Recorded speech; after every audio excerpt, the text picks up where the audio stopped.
Hello everyone. अभिनव नाम है मेरा। स्वागत करता हूं आप सभी का text book super coaching channel पर और एक बहुत ही महत्वपूर्ण सेशन में। आप लोगों ने देखा होगा सीजीएल नोटिफिकेशन आ चुका है 2025 का और वैकेंसी अच्छी खासी है। अभी तक अगर आप एसएससी का पैटर्न देखते ना तो एक साल वैकेंसी अच्छी आती थी, दूसरे साल डाउन, फिर ज्यादा, फिर डाउन।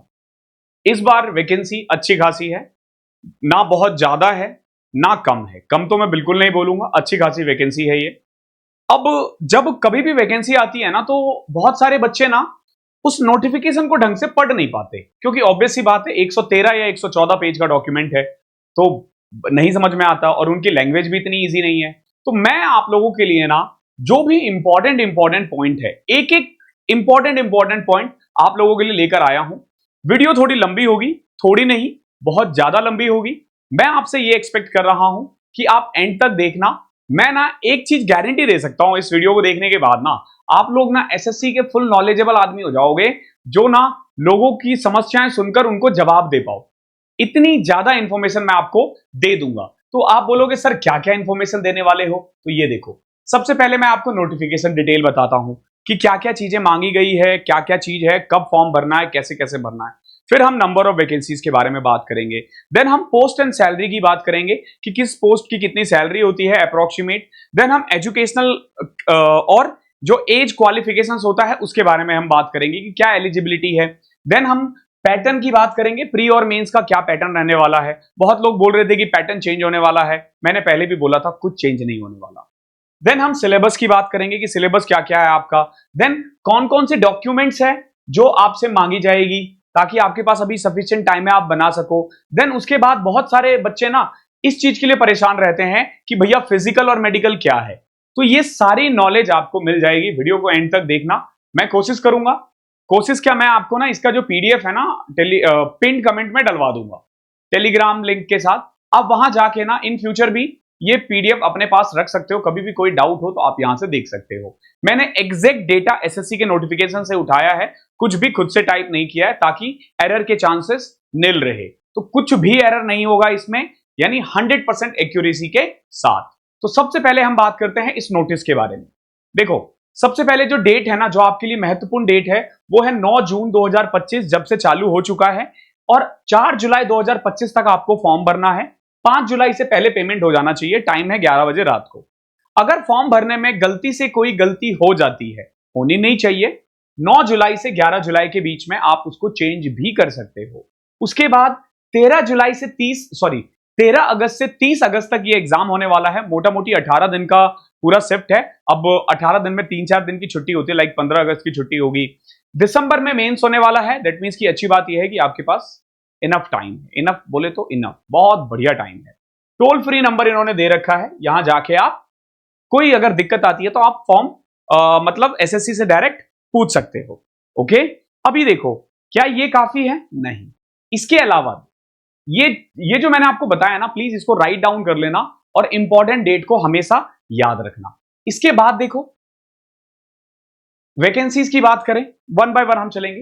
वैकेंसीज जो अभी रिपोर्ट की गई है ना, वो 14,582 थी। लास्ट ईयर जो रिपोर्ट किया गया था उससे अप्रॉक्स 500 वैकेंसी बढ़ी थी। तो मैं एक्सपेक्ट कर सकता हूं कि ये 15,000 वैकेंसी कम से कम तो जाएगी और बढ़ने को और भी बढ़ सकती है। ओके, मतलब मैं थोड़ा तो कॉन्फिडेंट हूं कि 1,500-2,000 तो बढ़ेगा कम से कम, इतना तो बढ़ना चाहिए 2,000। ओके, पोस्ट की बात करते हैं। पोस्ट बहुत इंपॉर्टेंट है। ऑलमोस्ट 37 पोस्ट है एसएससी सीजीएल में और एक से बढ़कर एक, सारे पोस्ट गजब। तो कौन से पोस्ट की कितनी सैलरी होती है, हम उसकी बात करेंगे। अब देखो, जब मैं पोस्ट की बात करता हूं, 4600 ग्रेड पे में ना ये सारी पोस्ट है। 4600 ग्रेड पे की जो सैलरी है ना, ये डिपेंड करती है कि आपकी लोकेशन कौन सी है, एक्स सिटी हो या वाई सिटी हो या जेड सिटी हो। तीनों सिटीज में ना मेन एचआरए का फर्क होता है और टीपीटीएल का फर्क होता है। इनके बारे में बहुत ज्यादा डिटेल में वीडियो मैं कभी और बना दूंगा। फिलहाल मैं इतना बता देता हूं, आपकी जो पहली सैलरी इन हैंड आएगी ना, वो 70,000 प्लस आएगी। प्लस आएगी, इन हैंड बोल रहा हूं। ग्रॉस सैलरी 85 से 90,000 के बीच में होगी आपकी। 15-17 हजार के करीब आपका डेडिकेशन वो डिडक्शन भी होगा। टोटल अगर आप देखते हो तो 16 वैकेंसी, यस 16 वैकेंसी है जो 4600 ग्रेड पे में है। हालांकि अब अगर आप सरकारी डिपार्टमेंट को देखोगे तो वो ग्रेड पे से काम नहीं करता, पे लेवल से बात करती है। तो ये पे लेवल 7 है। इसमें देखो सीएसएस है जो दिल्ली बेस्ड जॉब है, आईबी है जो दिल्ली बेस्ड जॉब है, मिनिस्ट्री ऑफ रेलवे है जो दिल्ली बेस्ड जॉब है, external affair Delhi based job है, एएफएचक्यू दिल्ली बेस्ड जॉब है, मिनिस्ट्री ऑफ इलेक्ट्रॉनिक भी दिल्ली बेस्ड है, अदर मिनिस्ट्री में मैक्सिमम जॉब दिल्ली बेस्ड है। ये सीबीडीटी, एक चीज ध्यान रखना, जो इनकम टैक्स इंस्पेक्टर है ना वो ग्रुप सी में लाई कर रहा होता है, तो इसमें ना एक्स सर्विसमैन भी अप्लाई कर सकते हैं। ये इनकम टैक्स इंस्पेक्टर है, देन एक्साइज इंस्पेक्टर, प्रिवेंटिव और एग्जामिनर, ये तीनों एक्साइज डिपार्टमेंट से पर्टेन करती है। इनकी जो ज्वाइनिंग होगी वो ऑल इंडिया होगी। Then directorate of enforcement, department of revenue, ये अगेन दिल्ली बेस्ड है। सीबीआई दिल्ली बेस्ड जॉब है, मैक्सिमम 90% जो पोस्टिंग है वो दिल्ली होती है। तो 4600 डेट पे की ना मैक्सिमम जॉब जो है ना दिल्ली बेस्ड है। आप लोगों को लगता होगा कि दिल्ली के लिए लोग पागल क्यों हैं। देख भाई, एक तो सेंट्रल गवर्नमेंट में आपकी कहां मिल रही है आपको नहीं पता, लेकिन एक बार अगर दिल्ली मिल गया ना तो फ्यूचर सिक्योर है। 8 से 10 साल बाद जॉब करने के बाद, 12-15 साल जॉब करने के बाद पता आपको कहां घर मिलेगा? सीपी के पास ना पूरा बड़ा सा क्वार्टर है। सोचो, अच्छे अच्छे लोग ना जो बहुत कमाने वाले हैं, जो करोड़पति बैठे हैं ना, वो वहां पे कुछ नहीं कर सकते। वहां तुम्हें घर मिलेगा, वहां बगल में स्कूल मिलेगा तुम्हें। केवी के स्कूल वहां के टॉप के होते हैं, जहां आईएएस वाईएएस के बच्चे पढ़ रहे होते हैं। तो ऐसी स्कूलिंग मिलेगी आपको बच्चों को। तो दिल्ली जैसा कुछ नहीं है, भले ही आपको थोड़ा सा सफर करना पड़ेगा।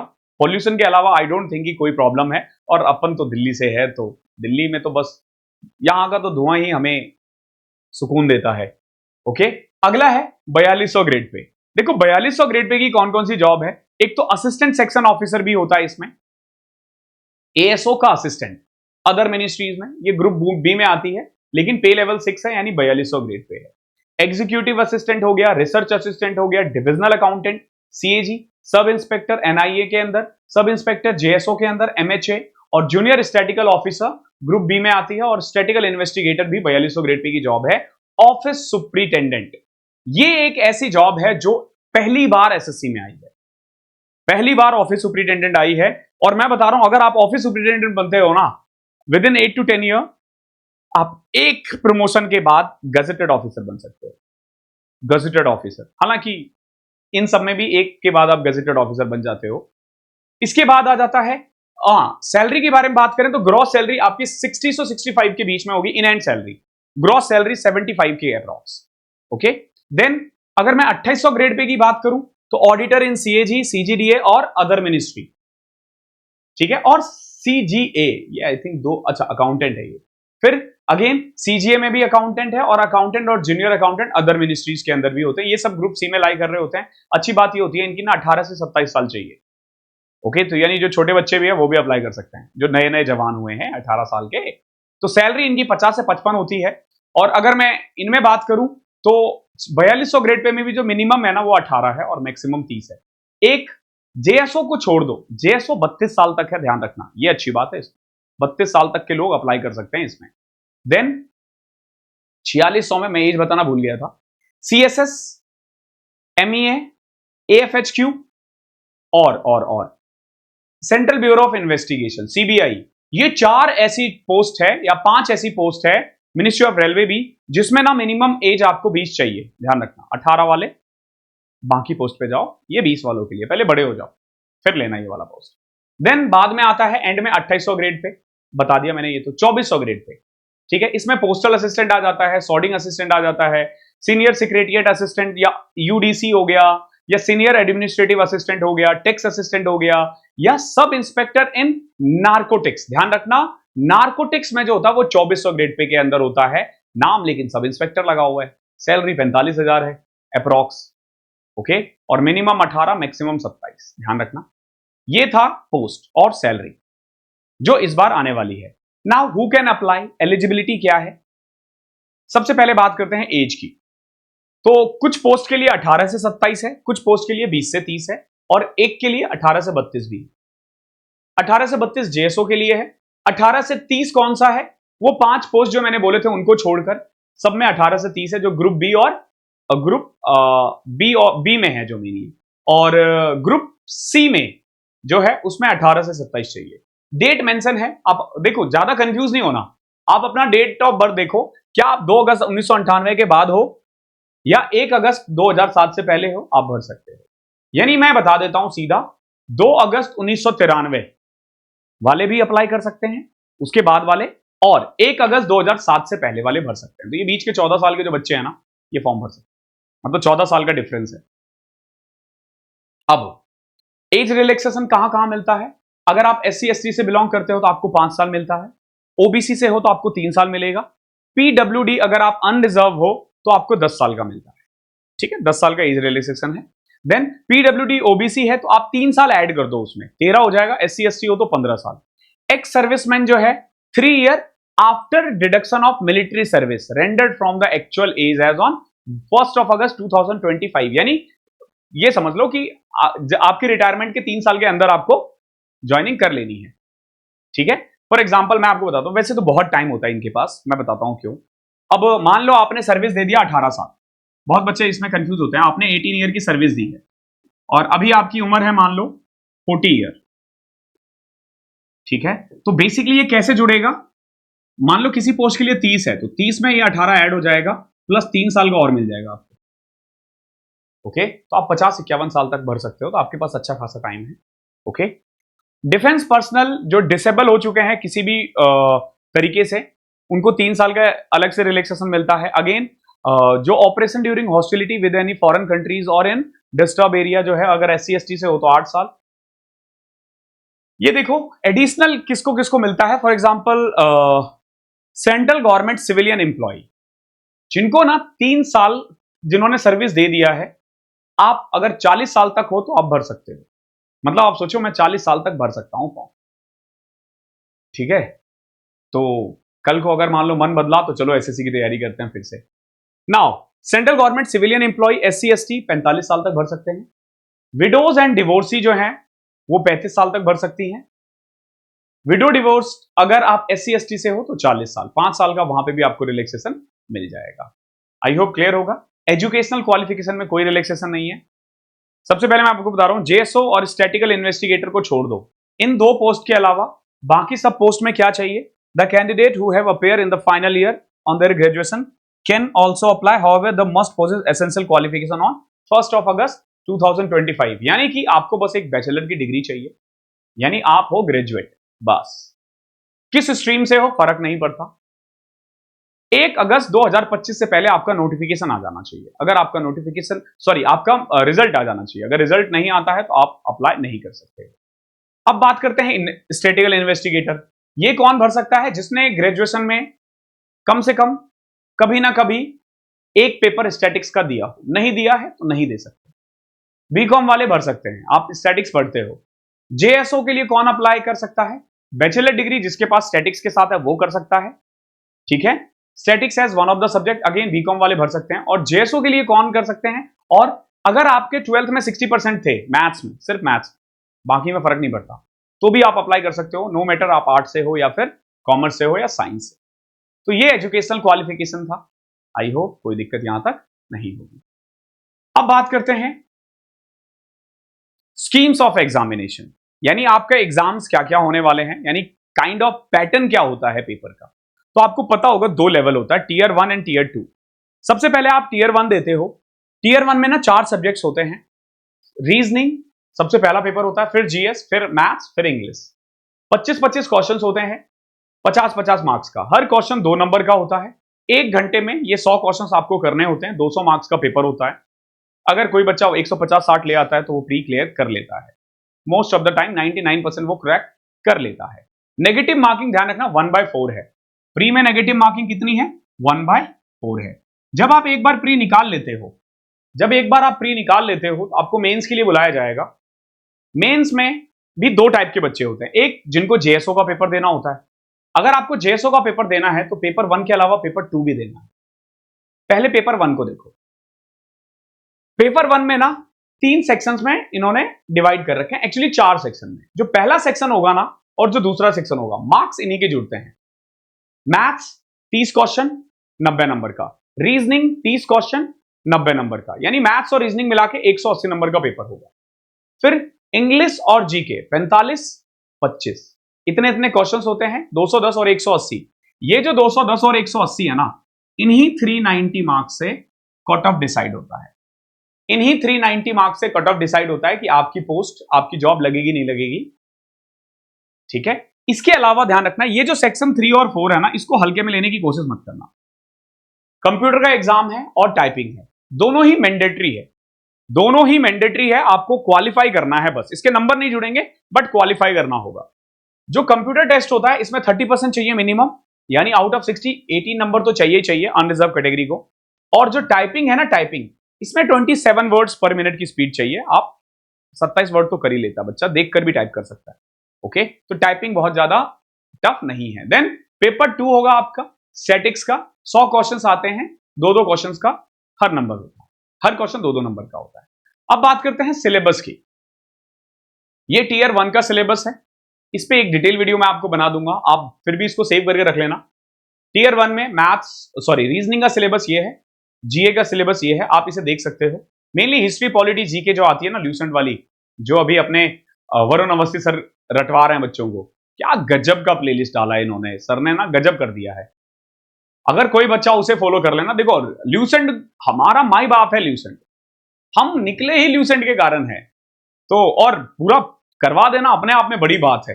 तो भैया ल्यूसेंट देखो, बहुत लाखों बच्चों ने देख लिया, अगर तुम नहीं देख रहे हो तुम्हारा नुकसान होगा। देन क्वांटिटेटिव एप्टीट्यूड्स, ये मैथ्स का सिलेबस है, आप हमारा समापन देख लेना, उससे बाहर कुछ नहीं आएगा, कुछ नहीं आएगा, मतलब कुछ नहीं आएगा। ठीक है, ये पूरा सिलेबस दे रखा है। और अगेन मैं आपको बता रहा हूं, और ये इंग्लिश का सिलेबस है। एक चीज ध्यान रखना, ये जो ABCD पार्ट्स है, यानी जो आपने 4 सिलेबस देखा है ना, will be of a level compensate with the essential qualification graduation and question of part C will be 10th standard level। यानी कि मैथ्स के अलावा, ध्यान रखना, मैथ्स के अलावा ये जो ABD पार्ट था ना, ये हमारा A पार्ट हो गया, ये हमारा B पार्ट हो गया, ये हमारा D पार्ट हो गया, ये सब अप टू ग्रेजुएशन लेवल का पूछा जा सकता है, लेकिन मैथ्स 10वीं का लेवल है। बट ध्यान रखना, 10वीं क्लास का बच्चा नहीं निकाल पाएगा पेपर कभी, अगर इस उसमें रह रहे होगे, एक 10वीं क्लास का बच्चा निकाल देगा, ना ना ना ना ना, तू स्टेप से लिखता रह जाएगा भाई। हाँ, तैयारी करके जरूर निकाल सकता है। ठीक है, अब देखोगे यहाँ पे क्या क्या है मेन, अगर आप देखोगे यूट्यूब पे क्या क्या मैंने करवा रखा है अभी तक, परसेंटेज हो गया, रेशियो एंड प्रोपोर्शनल मैं करवाऊंगा, स्क्वायर रूट, क्यूब रूट मैं करवाऊंगा, एवरेज करवाऊंगा, interest, profit and loss, discount, partnership आज ही तो करवाया है, मिक्सचर एंड एलिगेशन होने वाला है, time and distance, time and work, basic algebraic identities of school algebra and elementary surds, जो पावर वगैरह होते हैं। Then graphs of linear equation, triangle and its various kinds of centres, congruence and similarities, circle and its chords, tangents, angle subtended by chords on a circle, common tangent of two circle, triangle, quadrilateral, regular polygon। Regular polygon है, ध्यान रखना, irregular polygon नहीं है जिसके सारे sides बराबर होते हैं। ठीक है, ध्यान रखना। सर्कल, राइट प्रिज्म जिसका बेस जो भी होगा रेगुलर होगा, राइट प्रिज्म हो गया, देन राइट सर्कुलर कोन हो गया, राइट सर्कुलर सिलेंडर हो गया, ये जितने भी होंगे ना राइट ही होंगे। देन पिरामिड वगैरह यही है। और इसके बाद जो है ट्रिग्नोमेट्री है, degree and radian measure, standard identities, complementary angles, height and distance, histogram, frequency polygon. इसके बारे में तो मैं एक डिटेल वीडियो बनाने वाला हूं, करीब 200 क्वेश्चन 2022-23 में जो पूछा गया ना, उस पर मैं काम कर रहा हूं, मे भी अगले 2 वीक में आपको मिल जाएगा। तो ये टीयर 1 का सिलेबस था, ये रहा टीयर 2 का। बात करते हैं मैथ्स की। नंबर सिस्टम सेम है, फंडामेंटल अर्थमेटिक ऑपरेशन सेम है जो आप पढ़ते आए हो, अलजेब्रा सेम है, ज्योमेट्री सेम है, मेंसुरेशन सेम है, ट्रिग्नोमेट्री सेम है, स्टैटिक्स एंड प्रोबेबिलिटी ये ऐड हो गया। स्टैटिक्स एंड प्रोबेबिलिटी क्या हुआ है, ऐड हो गया, ध्यान रखना। स्टैटिक्स एंड प्रोबेबिलिटी प्री में नहीं पूछा जाता है, लेकिन मेंस में पूछा जाता है, ध्यान रखना। तो मेंस के लिए ये जरूरी है, प्री के लिए जरूरी नहीं है। इसके अलावा कोऑर्डिनेट ज्योमेट्री कहीं पे भी नहीं है, बट वो ज्योमेट्री में कई बार या अलजेब्रिक में डाल देते हैं। ठीक है, कोऑर्डिनेट ज्योमेट्री आप देखोगे कहीं पे डायरेक्टली मेंशन नहीं है, लेकिन वो अलजेब्रा का ही टाइप पार्ट है। ओके, लास्ट ईयर मैंने एक वीडियो बनाई थी, तो उसमें क्योंकि सिलेबस में नहीं था तो मैंने बोल दिया था कि नहीं आता है, मतलब सिलेबस में नहीं है। ठीक है, लेकिन उस वीडियो में मैं ये बताना भूल गया था कि अलजेब्रा के अंदर कह सकते हो आप इसको, या ज्योमेट्री के अंदर भी कह सकते हो आप। ठीक है, लाइंस एंड एंगल्स उसके अंदर आ जाता। देखो जैसे ये एक लाइन है, लाइन को ये 3:2 रेशियो में डिवाइड कर रहा है, हो गया ना कोऑर्डिनेट ज्योमेट्री, इंटरनली एक्सटर्नली। ये हमारा रीजनिंग का सिलेबस है। बच्चे सिलेबस दे दो सर, सिलेबस दे दो, ले भाई, ये रहा इंग्लिश का सिलेबस मेंस का। देन ये रहा जीए का। ओके, देन आपका कंप्यूटर का पेपर होता है। देखो, एक तो पहले कंप्यूटर के बेसिक्स आने चाहिए आपको, सारे सॉफ्टवेयर्स पता होना चाहिए, जो नए नए चीजें इन्वेंशन हुआ है हाल फिलहाल में वो पता होना चाहिए। ठीक है, ईमेल्स वगैरह के बारे में पता होना चाहिए ताकि आप काम कर सको। बेसिक ऑफ नेटवर्किंग और साइबर सिक्योरिटी, बहुत बड़ी, ये जो पॉइंट है ना, ये बहुत इंपॉर्टेंट है, ये वाला लास्ट वाला, इसके बारे में पता होना चाहिए आपको। तो ये सब मेनली सिलेबस है टीयर 2 का। आई होप क्लियर होगा। जब एक बार निकाल देते हो ना ये प्री और मेंस, तब भगवान ने चाहा तो आपको डॉक्यूमेंट वेरिफिकेशन के लिए बुलाया जाएगा। अब सवाल ये उठता है कि डीवी में वो आपसे क्या क्या मांगेंगे। डीवी में मांगेंगे वो ये सब, मैट्रिकुलेशन और secondary certificate, educational qualification certificate, caste या कैटेगरी सर्टिफिकेट, अगर आप रिजर्व कैटेगरी से हो, नहीं तो बस ये दो। पर्सन विद बेंचमार्क डिसेबिलिटी, अगर आपके पास डिसेबिलिटी है तो एक प्रॉपर फॉर्मेट में होना चाहिए। एक्स सर्विसमैन के लिए सर्विंग डिफेंस पर्सनल सर्टिफिकेट चाहिए आपको। अंडरटेकिंग चाहिए आपको, आपके डिपार्टमेंट से करवाना होगा। डिस्चार्ज सर्टिफिकेट, जब आप रिटायर होते हो तो आपको जो डिस्चार्ज सर्टिफिकेट मिलता है वो चाहिए। और भी अगर कोई एज रिलैक्सेशन चाहिए किसी को, फॉर एग्जांपल मान लो मैं कल को अप्लाई करता हूं एसएससी के लिए, नहीं कर रहा मैं, डोंट वरी, अगर मैं करता हूं तो अब मान लो मैं 27 साल वाले में तो लाई नहीं कर रहा, मान लो मैं 30 साल वाले में भी लाई नहीं कर रहा, तो अब मुझे चाहिए रिलैक्सेशन। तो मुझे ये दिखाना पड़ेगा कि मैंने सेंट्रल गवर्नमेंट में 3 साल की सर्विस दी है, 6.5 साल की दे दी मैंने। ओके, नो ऑब्जेक्शन सर्टिफिकेट चाहिए अगर आप कहीं और जॉब में हो, अगर आपको चेंज करना हो तो। फॉर एग्जांपल मान लो एक टीए है, वो बन गया डबल ए, डबल ए तो नहीं बनेगा, वो सीएसएस में चले गया, तो उसे पुराने डिपार्टमेंट से एनओसी चाहिए। तो मैं अभी भी, ये हर वो बंदे के लिए बहुत इंपॉर्टेंट, बहुत जरूरी है जो ऑलरेडी जॉब में है। मैं आपको बता रहा हूं, प्लीज इसको ना हल्के में मत लेना। अगर आप फॉर्म भरते हो ना तो please inform your department about that form, intimate करो कि मैं फॉर्म भरने वाला हूं, बस ये जरूर भर देना, इसको गलती से भी मिस मत करना। ठीक है, अगेन अगर आप डिवोर्स हो तो उसके लिए, अगर आप विडो हो तो उसका सर्टिफिकेट, हर चीज के लिए, यानी जो चीज भी आप क्लेम कर रहे हो ना उसका डॉक्यूमेंट आपके पास होना चाहिए। लास्ट पॉइंट, फिजिकली और मेडिकल टेस्ट क्या होता है। देखो मेडिकल तो बहुत सिंपल होता है, ठीक है, कुछ नहीं चाहिए, कोई प्रॉब्लम नहीं, दांत खराब है, आंख खराब है, चश्मा पहनते हो, नो प्रॉब्लम दो, कंधे में प्रॉब्लम हुई है, सर्जरी हुआ है, नो प्रॉब्लम, ठीक है, अस्थमा है, कोई बात नहीं, ठीक है, ब्लड प्रेशर है, कोई बात नहीं, जिस दिन टेस्ट करवाने जाओगे ना, जिस दिन मेडिकल होगा ना, उस दिन बीपी बस आपका कंट्रोल होना चाहिए। डायबिटीज है, कोई बात नहीं, हिचकिचाते हो, कोई दिक्कत नहीं है, हिचकिचाना ये बोलते हैं ना, हाँ, या हकलाना या लिम्प करते हो, लंगड़ाते हो, कोई दिक्कत नहीं है, मैं भी लंगड़ा रहा हूं, ठीक है, और तो कोई प्रॉब्लम नहीं है, आप सब एलिजिबल हो। मेडिकल के लिए परेशान मत होना, फिजिकल नहीं होता इसमें, अगर आप इन पोस्ट को छोड़ दो। ये जो पोस्ट है ना, जो इंस्पेक्टर या सब इंस्पेक्टर का टैब देता है, और एक ये बीआरओ, इनके अलावा किसी और पोस्ट में आपको कोई भी फिजिकल टेस्ट नहीं देना। अब सवाल आता है कि सर कौन कौन से फिजिकल टेस्ट देने हैं, क्या क्या होता है इसमें, इसके लिए भी है। देखो, central excise examiner preventive officer, zoom होता है क्या, अच्छा, तो मैं वैसे ही बता देता हूं, वैसे दिख रहा है।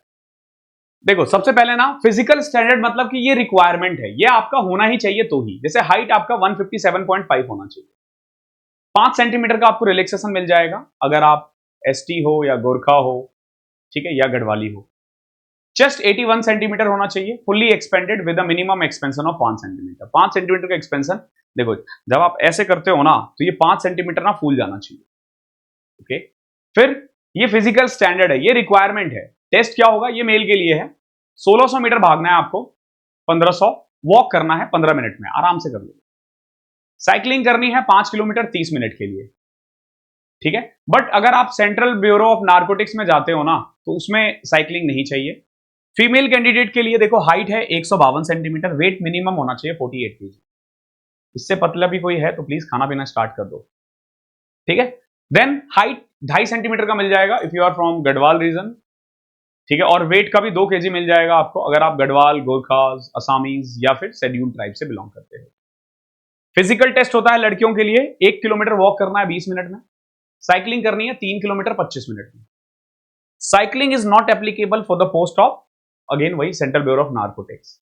इसके बाद और भी कुछ लिखा हुआ है, the type of walking shall not be insisted to OL और ओएल, ये कुछ एक फिजिकली हैंडीकैप कैंडिडेट है उनके लिए अप्लाई नहीं है, ध्यान रखना। Okay, now no the post of inspector, central excise examiner, preventive officer, person with disabilities will have to meet the physical standards height chest and weight as prescribe. देखो अगर आप कैटेगरी से भी बिलोंग करते हो ना, पीडब्ल्यूडी वगैरह, तो भी ना इन पोस्ट के लिए ना जो फिजिकल स्टैंडर्ड है ना वो तो होना चाहिए। टेस्ट भले ही ना हो लेकिन आना चाहिए। However orthopaedically disable candidature the following relaxation in physical test is allow, ये दे रखा है। देन इसके बाद आ जाता है central bureau of investigation CBI. Height आदमी का 165 है, वुमेन के लिए 150 मिनिमम है। 5 सेंटीमीटर का आपको रिलैक्सेशन मिल जाएगा अगर आप हिली एरिया से या ट्राइबल से हो तो। चेस्ट 76 सेंटीमीटर है विद एक्सपेंशन, लड़कियों के लिए ये नहीं होता। विजन आई साइड विद और विदाउट ग्लासेस है, यानी चश्मा पहन के आपको करेक्ट दिखना चाहिए, ठीक है। डिस्टेंस विजन 6/6 होना चाहिए एक में, दूसरे में 6/9। नियर विजन 0.6 होना चाहिए एक में और 0.8 अदर में। देन बात करते हैं physical standard in the post of sub inspector of NIA. NIA में हाइट चाहिए 170, वुमेन के लिए 150 है। हाइट कितना रिलैक्सेशन मिल जाएगा आपको? 5 सेंटीमीटर का। चेस्ट है 76 centimetre with expansion, again female के लिए कोई रिक्वायरमेंट नहीं है। विजन विद और विदाउट ग्लासेस 6/6 और 6/6 और 6/9 होना चाहिए एक आंख में, और 0.6 और 0.8। एक और, अगर आप जूनियर इंटेलिजेंस ऑफिसर बनते हो नार्कोटिक्स में या सब इंस्पेक्टर बनते हो तो अगेन हाइट चाहिए 165, 152, रिलैक्सेशन मिलेगा इन रीजन वालों को। चेस्ट 76 सेंटीमीटर, 5 सेंटीमीटर एक्सपेंशन होना चाहिए, अगेन फीमेल की कोई रिक्वायरमेंट नहीं है। विजन फीमेल के लिए कोई रिक्वायरमेंट नहीं है। विजन आई साइट विद और विदाउट ग्लासेस 6/6, 6/9, 0.6 और 0.8 चाहिए। ओके, तो ये था हमारा एक इन डिटेल एनालिसिस। अगला प्लानिंग है मेरा कि मैं आपको ना फॉर्म भरना भी सिखा दूं कि कैसे फॉर्म भरते हैं। अगर आप कोई क्वेश्चन छूट गया है तो कमेंट बॉक्स ना आपके लिए बिल्कुल ओपन है, आप अपने डाउट्स को बेझिझक होकर पूछो। मैंने बहुत कम टाइम में आपको बहुत ज़्यादा इंफॉर्मेशन दे दी है। ये जो पीडीएफ है ये आपको हमारे टेलीग्राम चैनल पे मिल जाएगा, नीचे मैं पिन कमेंट में डलवा दूंगा, ताकि भविष्य में भी कोई बच्चा अगर इसे देख रहा है तो आप फॉलो कर सकते हो इसे। ओके, तो इस सेशन में इतना ही था। आई होप ये वीडियो आपको बहुत तरीके से हेल्प कर रही।